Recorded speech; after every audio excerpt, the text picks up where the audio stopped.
Oh, and sorry, just one last thing before we get underway as well. Gabriel Sanderovic from Portugal, you may remember yesterday, has very kindly left a number of books that relate to the story of the Portuguese Jewish community, and they are on the table just outside the conference room. He wanted to make sure that if anyone wanted one, they're there to be taken. So.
Yes?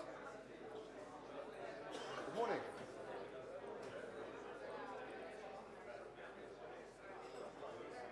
Five more minutes? Okay.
The only time I need a video is really about 10:15, 10:30. I've already sent it to Mindy. Okay, ladies and gentlemen, we'll make a start. Once again, good morning. Rather like yesterday morning, after the welcoming remarks, we got straight into the lovely subject of Shrita. And this morning, to start off the day, we're having a discussion on new forms of anti-Semitism, because we've had this conversation before, many of us, but we just came out of COVID. Anti-Semitism is really very much like a virus in the sense that it keeps mutating and adopting new forms, and many of these new forms are being seen across Europe right now by many of our colleagues and many of our communities. So in order to get into that, explore this a bit more, my dear friend from Brussels, who is the Foreign Affairs Director of the Action and Protection League, which is actually based here in Hungary but has offices in Brussels, Tamir Wetzberger, is going to be moderating the next panel, and I would like to, as Tamir comes up and takes his place, invite up Rabbi Avi Lazarus, the CEO of the Federation of UK Synagogues. Sorry, I beg your pardon. Yes. Mr. Georgi Shabo is not here yet. And Chief Rabbi Jacobs, please.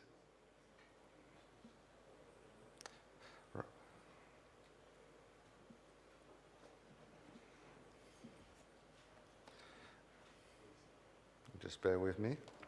I do apologize.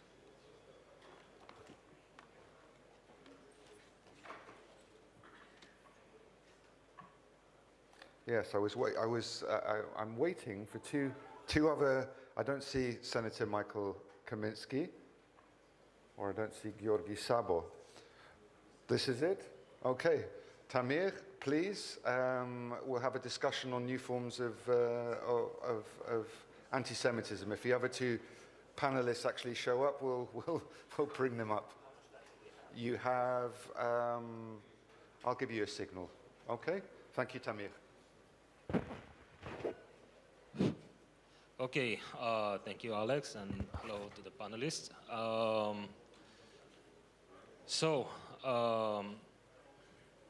The new form of anti-Semitism, as Alex mentioned, I remember 3 years ago we went to the EJA delegation to Auschwitz, and we had a very powerful and moving speech by the former rabbi of Israel, the chief rabbi of Israel, Rabbi Israel Meir Lau. And he said that anti-Semitism is like a virus. So we all became an experts for virus at the last 2 years. So we all learned that virus has a variant. And as much as the body became protected and immune from the virus finds another way to skip the protection system and to attack the body. And this is what we are seeing regarding anti-Semitism. So we all know the classic anti-Semitism based on religion. We all know the modern anti-Semitism, which based more on race and that caused the Holocaust after all. But nowadays we are dealing with another form of anti-Semitism, and this will be our topic.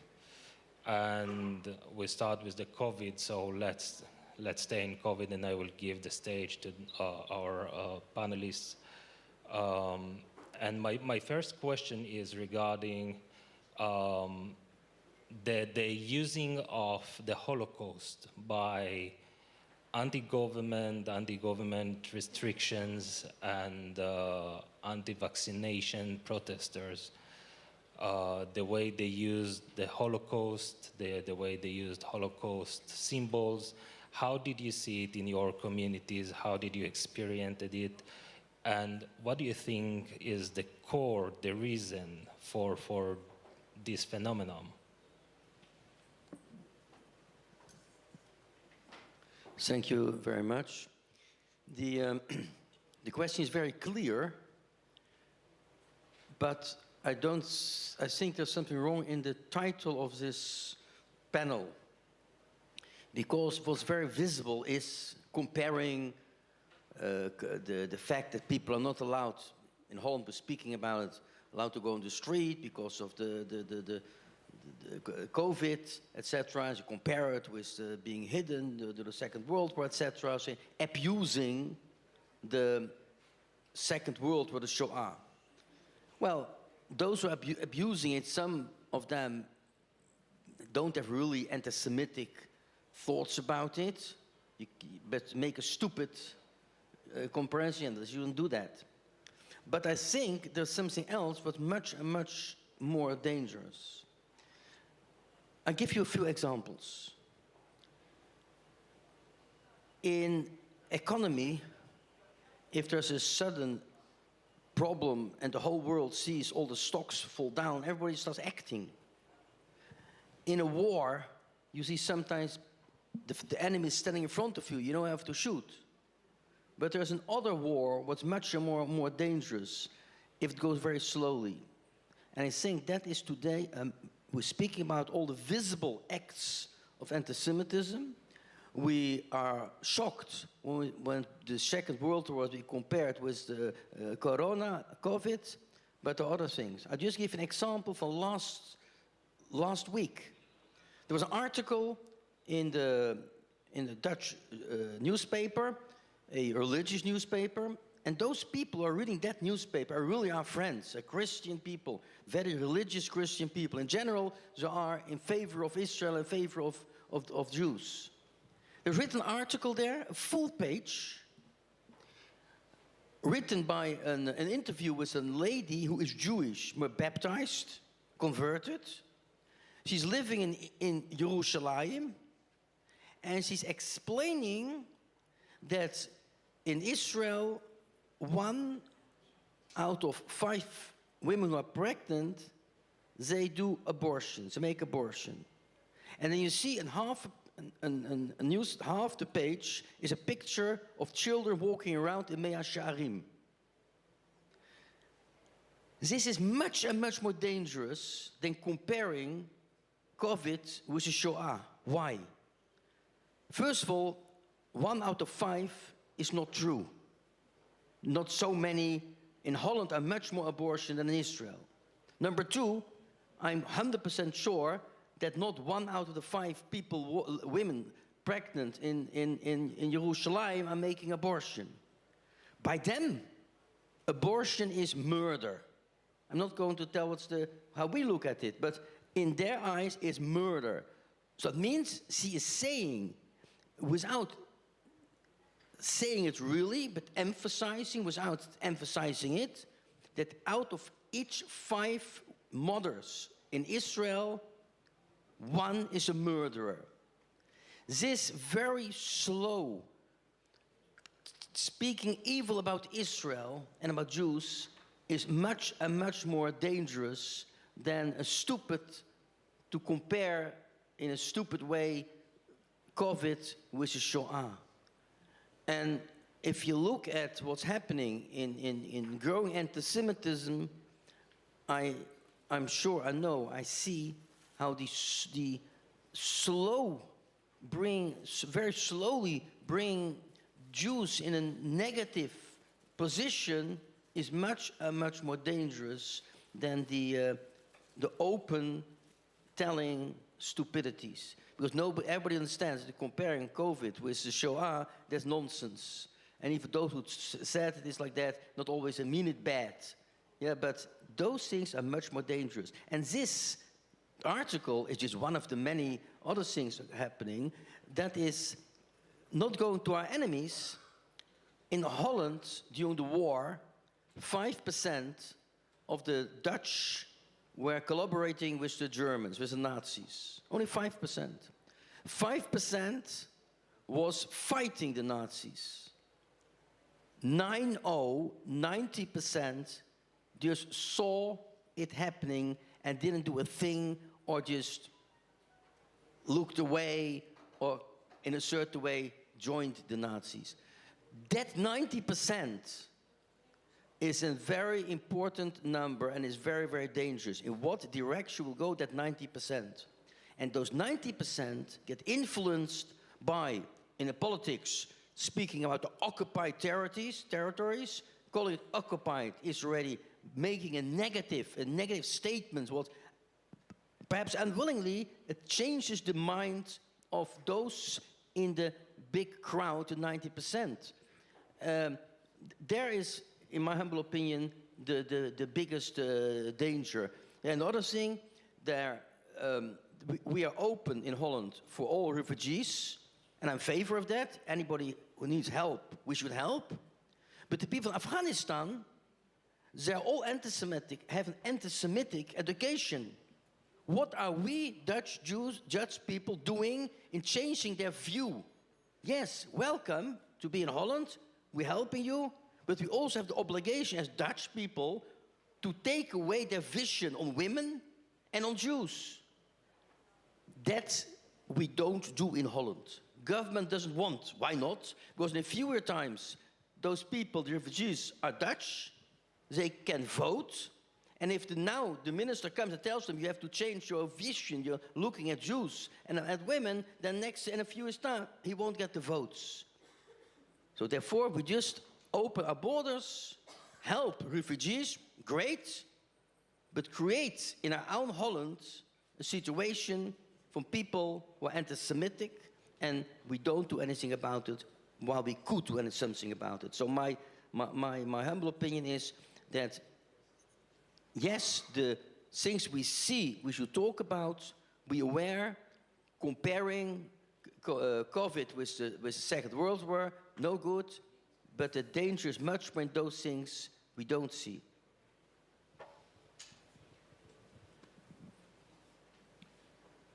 In my country also, in the UK, COVID was, as many other things have been, an excuse for anti-Semitism.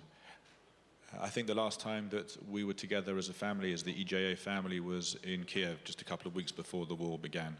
And at that point, we weren't sure, would the war happen? Would the Russians attack or would they not? Would there be a war or would there not be a war? But of one thing we were sure, that anyone who would want to take a negative position as to the circumstances of what was going on would blame the Jews. That was for certain. Everyone knew that was going to happen. New forms of anti-Semitism, it's just the same as old forms of anti-Semitism. But the dangerous thing today is that it's so subtle. I'd like to give you an example of something that I noticed in the UK. There's a professional footballer, now a professional football manager in the UK called Joey Barton. He's someone who was considered to be an intelligent footballer to the extent that he was invited to participate on Question Time, which is the prime political program in the UK. And he is someone who has publicly gone on record advocating for the Palestinian position and anti-Israel position on many occasions. So this Joey Barton, on a chance interview after one of his games in October 2021, was describing the poor performance of his team. And he said one of his defenders had a nightmare. He had a Holocaust, he said. He referred to the poor performance of one of his players as a Holocaust. Now, this caused outrage within the Jewish community, and Joey Barton pretended not to know what the problem was. He said, "I intended no malice or offense." No apology came, and he was not censored at all. And I think it's important to note where this came from, because I think it's strategic and deliberate on his part. Because when you take the Holocaust and you compare it illegitimately to other experiences, particularly experiences which are, go against the Jews, so it does two things. It strips us of our identity, because the Holocaust was a unique disaster on mankind at the expense of the Jews. So it undermines that experience that we had, and therefore undermines our identity. But it also inflates the problem that they're trying to compare it to. So often you'll have, for example, politicians comparing it to a refugee crisis. We had a few years ago in the United States a Democratic politician called Keith Ellison, who was comparing the situation with illegal immigrants and the lack of sympathy for the illegal immigrants and criticizing the Trump government for the way they handled it. in the United States. He went on TV and said, let's think about what would we have done if we were in 1941 in Nazi Germany. How would we have behaved to the Jews? That's the same way as we should be behaving to illegal immigrants today. Again, completely stripping us of our identity, of the unique horrors of the Holocaust, and raising the importance of causes that have no comparison to that.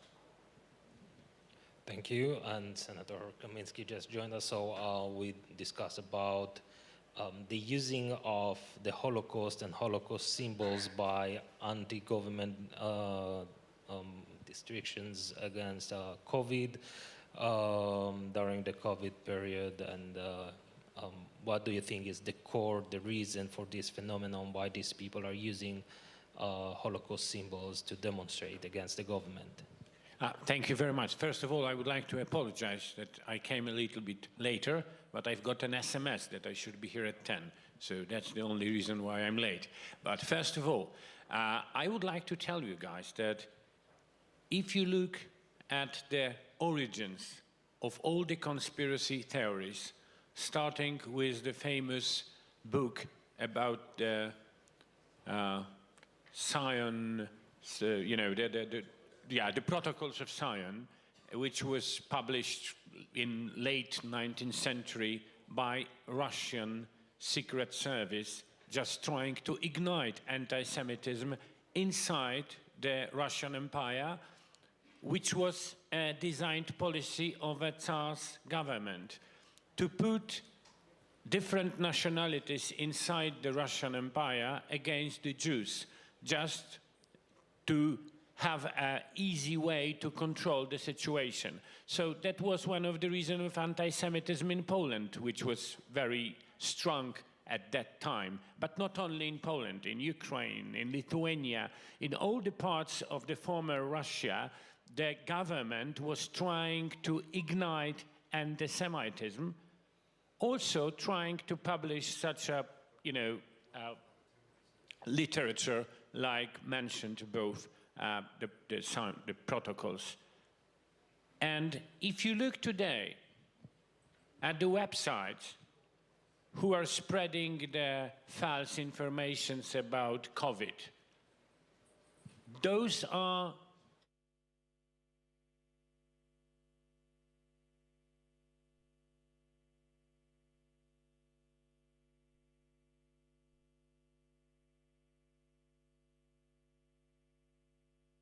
now against refugees from Ukraine in Poland. As you probably know, Poland is one of the countries which accepted a huge amount of immigrants from Ukraine, and we are very proud of our common response to that crisis. But there are some very marginal people, marginal websites, who are trying to ignite the a kind of nervousness among the people because of the large number of the refugees from Ukraine. And if you look at the origins of those websites, are exactly the same which are spreading the news about COVID. And when we are talking exactly in this year about misusing the Holocaust memory in politics, we cannot mention the official reason of war in Ukraine. It was the denazification of Ukraine. It also strips not only Jewish people from its identity, it strips all the world from the core history of the 20th century, in which the Nazi Germany invaded Poland, Ukraine, Russia, and committed Holocaust. You cannot compare today's Ukraine with Nazi Germany. Not only because the Ukrainian people, Putin wants to denazificate, they elected a Jewish president. So it shows you that maybe Ukraine has a lot of problems, but not the Nazi past is that problem. Because I repeat, Mr. Zelensky was not hiding the fact that he is a Jew. The people knew it. And I'm not very sure if in every Western country would it be possible that someone with such an open Jewish roots would be elected with such a large margin like Zelensky was elected in Ukraine. I repeat, 70-something% in the second round. And now Putin is telling us that he's trying to denazification of Ukraine. And it is obviously not only a lie, but also somehow a humiliation to the victims of the Second World War, to the victims of Holocaust. Because we all remember our visit to Babin Yar this year, just before the war. And we remember the sad story we've been told about the policy of Soviet Union towards the memory of Holocaust, when they tried to hide the fact of Babi Yar, of this tragedy. So I think that we are facing in Western civilization right now a huge attack against the core values of this civilization. And exactly as it was in the 30s, this attack against the core values of our civilization includes anti-Semitism, and today includes an attack against Israel. So fighting against the enemies of freedom all around the world, we are fighting against anti-Semitism. Because if you look on the extreme right and on the extreme left, which are attacking the Western values, what sometimes they have in common, extreme right and extreme left. I saw it in the European Parliament during my 11 years fighting for Israel there. They were anti-Israeli, surprisingly, Senator left and right. Thank you so much. In your permission, we don't have so much time left. So just last question, because you talked about it and Rabbi Jacobs talked about it as well, about anti-Israel and anti-Zionism as the new form of anti-Semitism. I wish we had more time to speak about it, but very shortly, because both the Jerusalem Declaration and IRA definition are talking about it. I would like to hear from all of you shortly, where do you think is the line, the red line between legitimate criticism to Israel and anti-Semitism?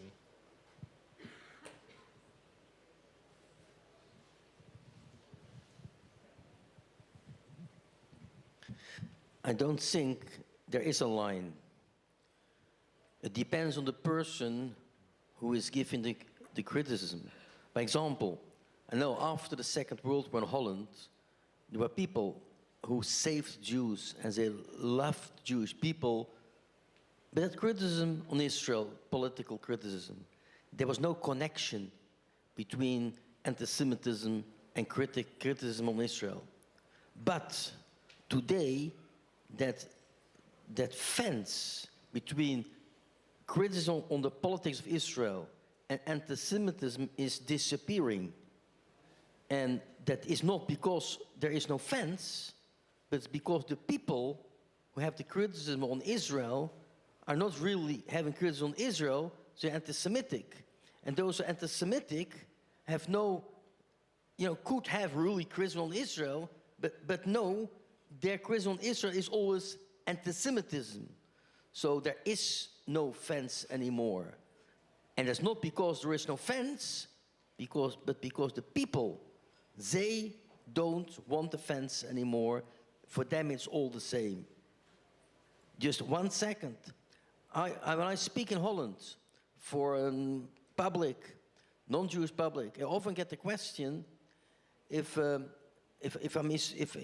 I'm born in Israel, and because they can give me a compliment that my Dutch is so well.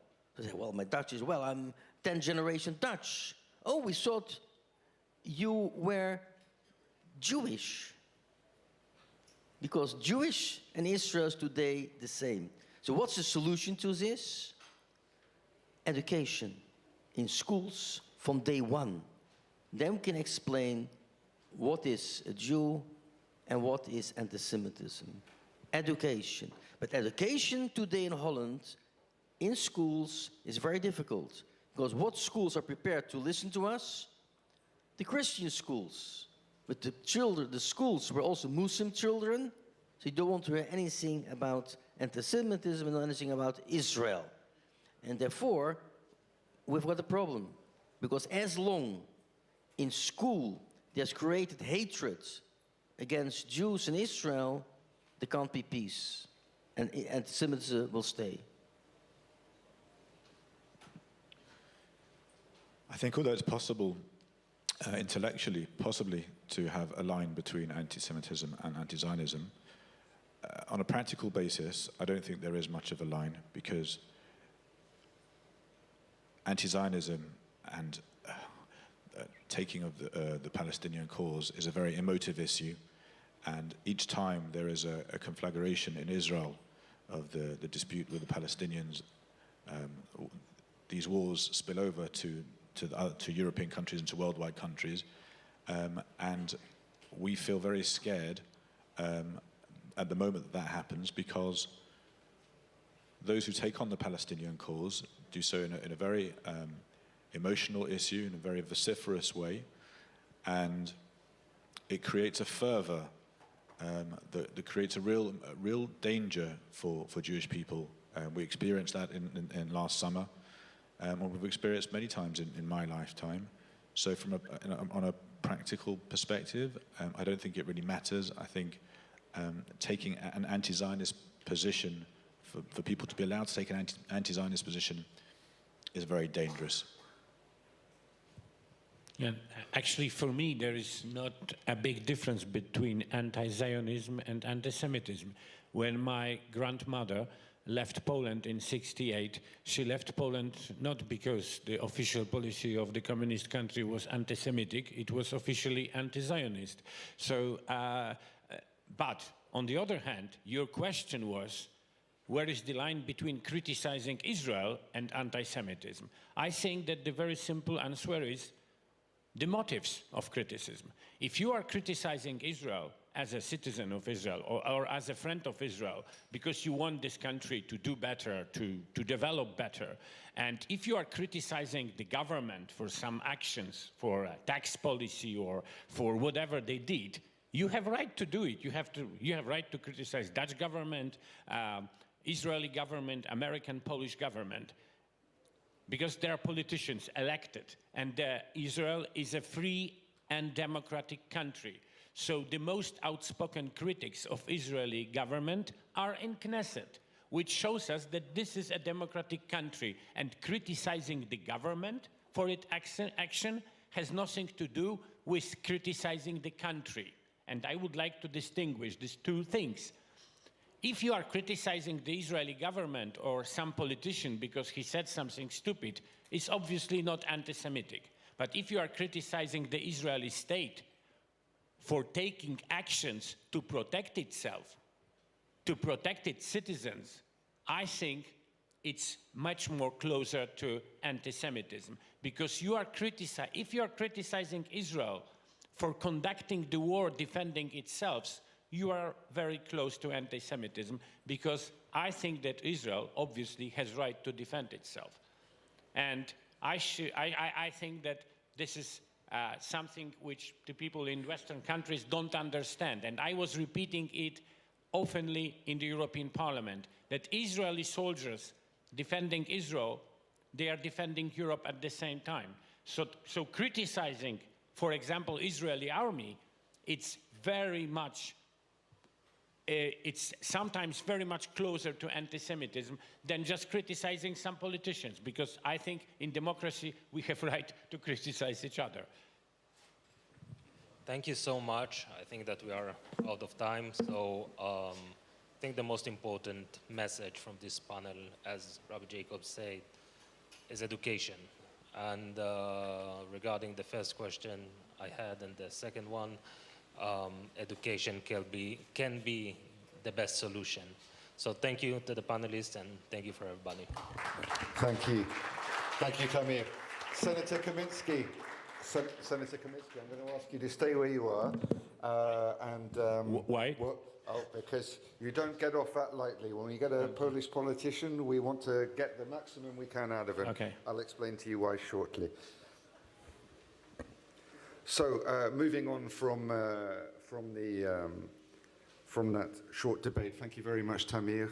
Thank you to Rabbi Avi Lazarus, and of course, thank you to our dear friend and EGA chairman of a committee for combating anti-Semitism, Chief Rabbi, I beg your pardon, Binyamin Jacobs. So now we're moving on to another political round table, and I'm going to be in the chair because we want to hear from another EGA board member, and he's a member of our advisory board. He's a great friend of ours, and I know you know him as well, so I'd like to invite Mr. Konstantinos Karagounis, who's an MP from Greece, up. I would also, if he's here, and you heard from him yesterday, but he might be here in about 5 or so minutes, is Michael Freilich, but we can already get the conversation started. Okay? Thank you.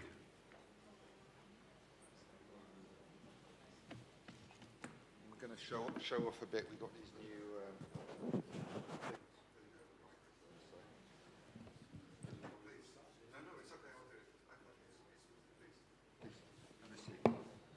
Make yourselves comfortable. We have a microphone.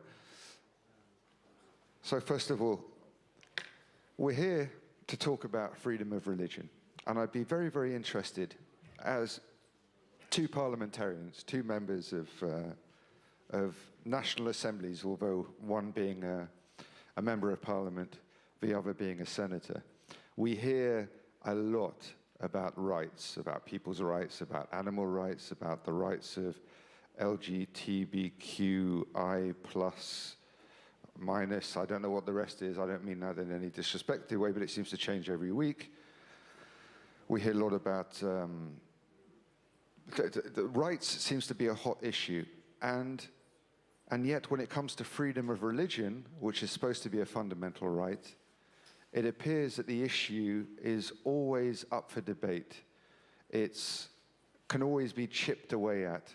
So for instance, one of the tenets of freedom of religion is that you should be allowed to carry out your faith unimpeded. And with us as Jewish communities, that can often mean our faith is demonstrated in a number of ways. So we spoke yesterday about Shechita, we talk about Brit Milah, the way we dress, whether it's a kippah.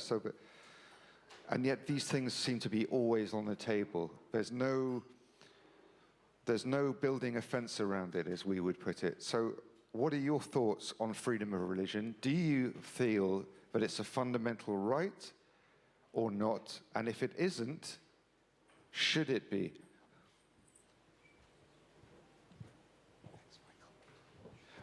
Michael Freilich. Sorry, please. Thank you, Alex. Thank you so much.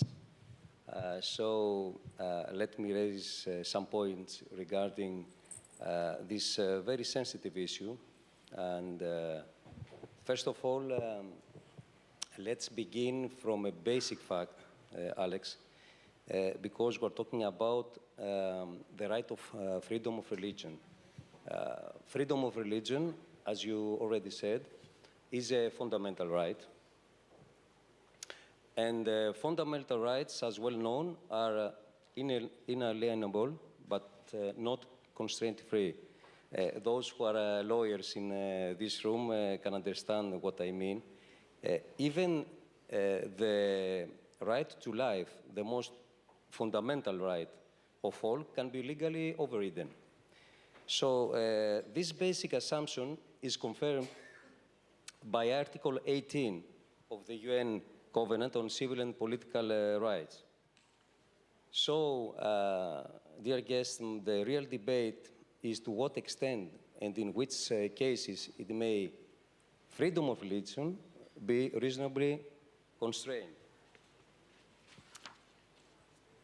So, Alex, in my point of view, if we want to protect religious freedom in general and Jewish life in particular, we should realize that any fight for a notion of religious freedom as an absolutely constrained free right cannot succeed.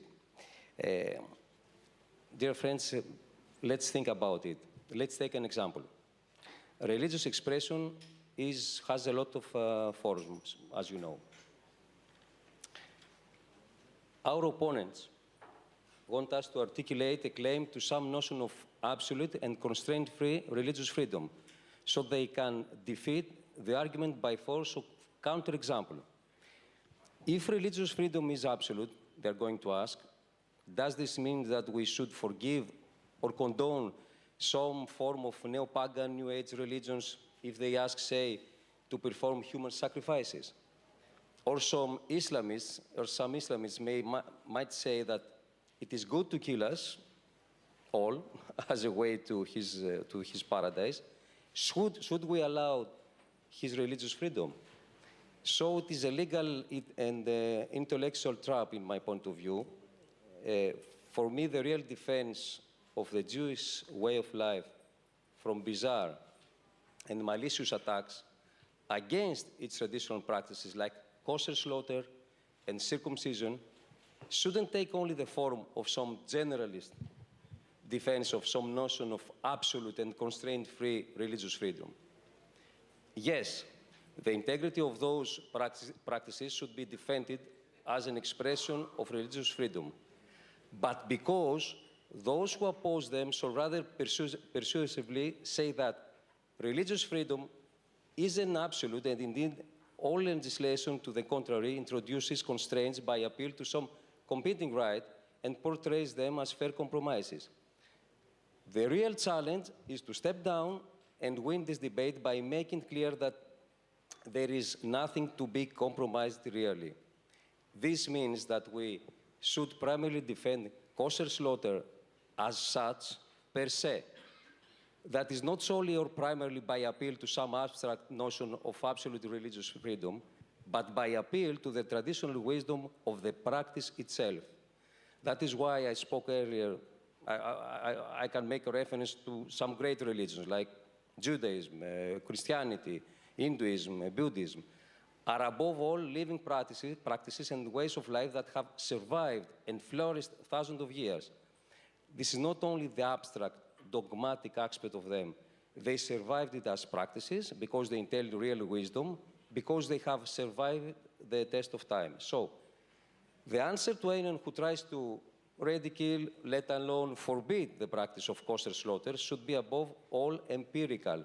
So, there is powerful empirical evidence that kosher slaughter is indeed humane, and indeed, obviously, so in comparison to the horrors of modern industrial agriculture as we know it. We've heard yesterday a very interesting speech from Rabbi Zivotofsky about Sehita. It is not only an abstract notion of religious freedom that is at stake here, because, as I said, this can be overridden. It is above all an empirical mistake to argue against kosher, a challenge to a traditional practice which has survived the test of time precisely because it has been wise. And the same goes true for circumcision. Modern medicine has empirically accepted that it is a practice that leads to better health. In other words, even science has confirmed that the very notion of it being traditional entails that it has been practically wise. And exactly, religion presents itself as some form of given wisdom. So, an appeal to religious freedom, yes, but above all, an empirically proven appeal to the force of religion as tradition which has survived the test of time and will continue to do so, despite any superficial challenges to it by modernity, let alone when this faction as a pretext to attack the Jewish way of life, as some people in Europe never quite tried to attempt. So this is my point of view, Alex, about the fundamental right of freedom of religion. Thank you. Senator Kaminski, freedom of religion. I mean, Poland has a strong tradition of Catholic faith. It's I would argue, one of the most religious countries in Europe. And yet, how is freedom of religion framed in Poland. I mean, we saw recently, and in fact, we were in touch with your offices. You were very, very supportive, and we thank you for that. The case of recently trying to ban the export of kosher meat. How is freedom of religion seen in Poland, and is it a fundamental right? And if not, why not? I mean, for me personally, freedom of religion is obviously one of the basic freedoms of a human being. And I think that Poland, which survived in this 20th century two totalitarians, I think we actually witnessed in my country two systems which tried to influence the relations between a person and a God. And I think that this attempt by the state somehow to intervene in the relation between person and God is something which should not be a business of a state. And I think that the freedom of religion means that every religion in the country should be free to practice, including all the practices which are connected with food consumption, which is a very important part of every day's life.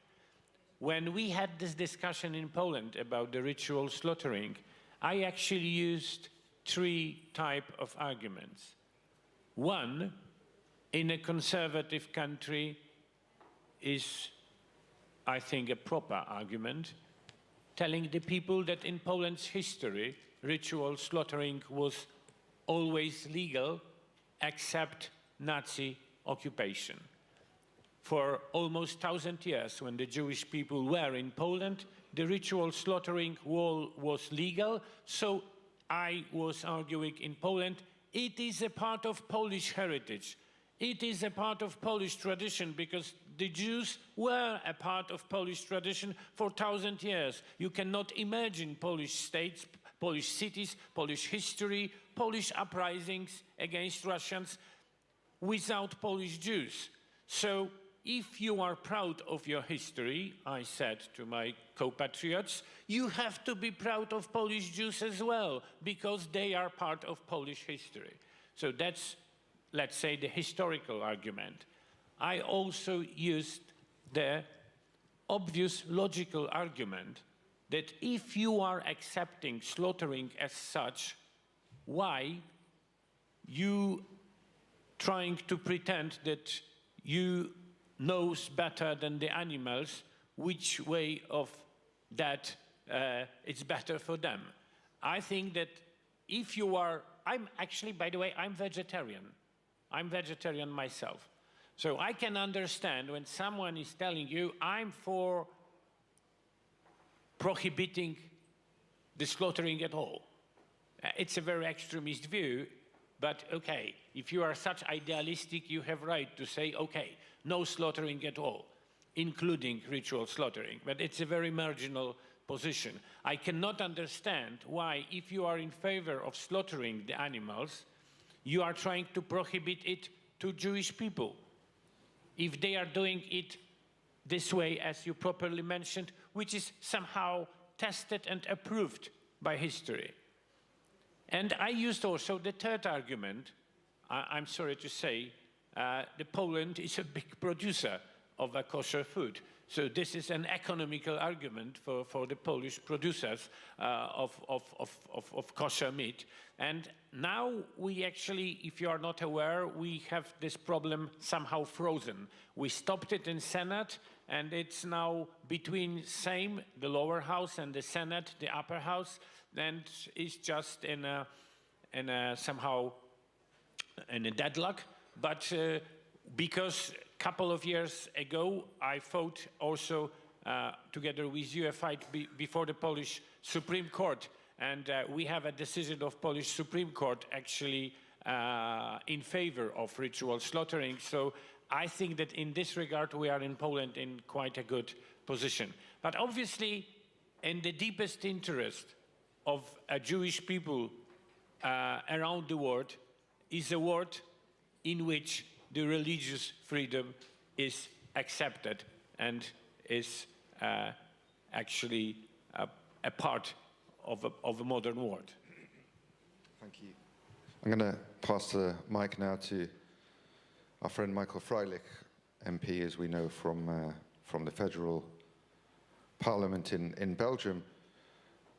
Michael, I know as a practicing Orthodox Jew that you've dealt with a lot of issues relating to freedom of religion in your time, and it's an issue that comes up a lot.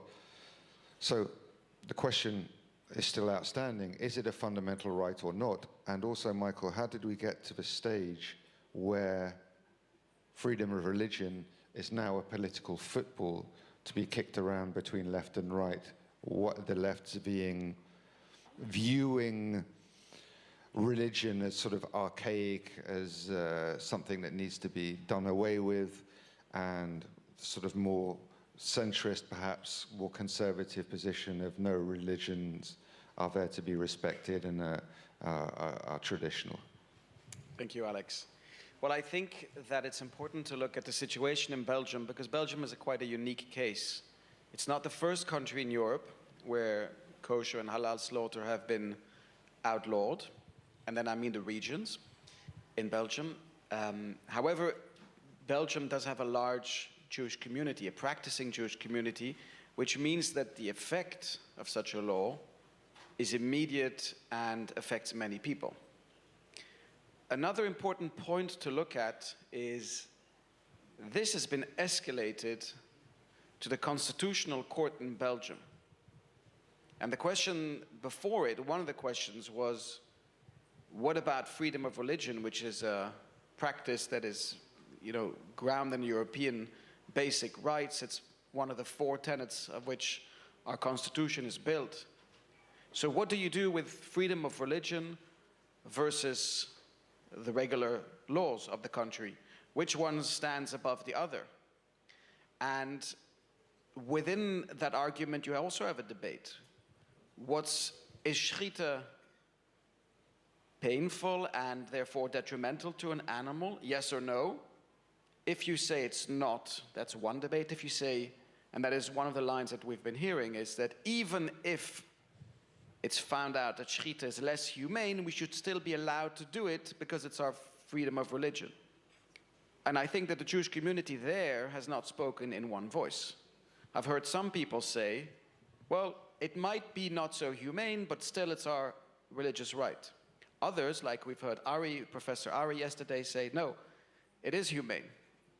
An important point to make here is that while Dr. Ari Zhivsovsky is an expert on the matter, the regular scientific consensus goes against him. And the regular scientific consensus, I'm not a scientist, I can just say that the universities, such as the one in Holland that's often cited, the University of Wageningen, comes out with reports saying that the animal does feel pain, does suffer. Obviously, we won't know because we've never been an animal and come back. But the question we have to ask ourselves is, can we do more about changing that scientific consensus, not by paying off people, but by having better experts, other experts? It's a question that has to be looked at, because a lot of the points that were made yesterday also relates specifically to the Jewish slaughter and not to the Muslim slaughter. How do you divide these two? And another very important point to remember is when the Constitutional Court received this question, they said, well, this goes above our head. We will send it on to the European Court of Justice in Luxembourg. And they debated on this question for quite a few months. They came out with a response, the entire chamber. And they said, and this is very, very important to our debate, they said, by passing this law, freedom of religion is not blocked. They said, and that's an interesting argument, because if you looked at the debates just last Friday in the Brussels Parliament, you had members of Parliament saying, well, for me, as a non-religious person, I want to uphold religious freedom. But will banning schieten go against that? And they say, we've asked our legal experts. And the European Court of Justice in Luxembourg said, no, you're allowed to ban this because banning schieten, and the question is, how does that possible? Banning schieten does not block the freedom of religion. So what is the rationale? One of it is that you can still import meat, which is an important point to make, because within those lines, you also understand that the moment that import is banned, the courts will change its view. Also, the courts were looking at the Muslim story mainly, and by the Muslims, some Muslims do allow stunning. In the Jewish community, it's not allowed. So that muddles up the entire situation.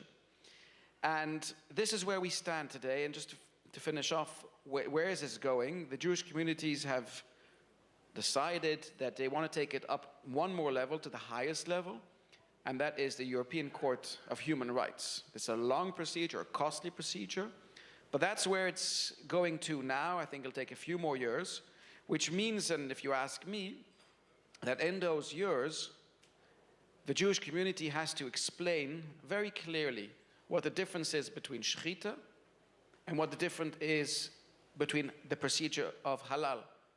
Because I see a possibility where the court eventually will say that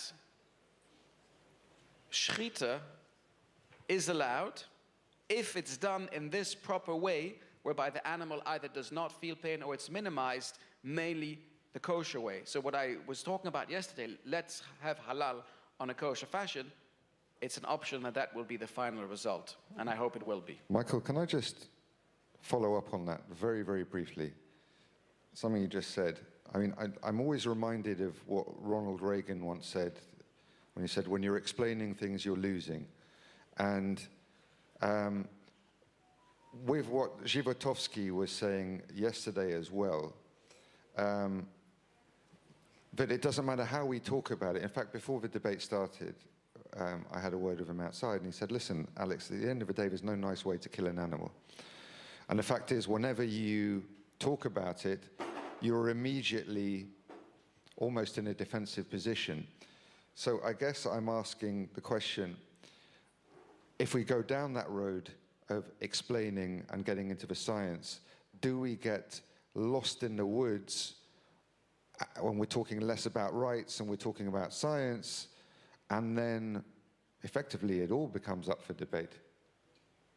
No, that's definitely a good point, and unfortunately we have no choice. We are today, as a Jewish community, looking at bans of shechita that have been enacted in various places, such as in Belgium or in Flanders and Wallonia, with a big Jewish community. So you have no choice but to make those arguments